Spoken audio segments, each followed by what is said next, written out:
ku cyumweru twaba turi muri korari tukera za mbuto nyine zo kuri bambone, tukera ibyishimo kandi nda byishimo dufite, tukera ineza kandi nda neza dufite. Yewe turi imitini, nda udutaniye na uriya mutini wari ufite ibibabi byinshi. Imana itugirire neza.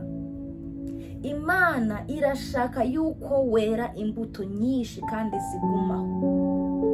Ho kugira wera imbuto nyinshi zigumaho, uri kwera imirimo ya kamere. Ho kugira were imbuto nyinshi zigumaho, ubugome buragwiriye, kwigira ibyigenge biratugwiriye, kwiyobora.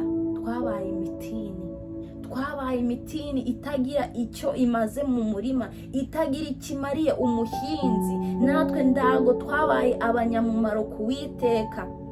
Nta bantu turi kuzana mu bwami bw'Imana, twibereye imitini.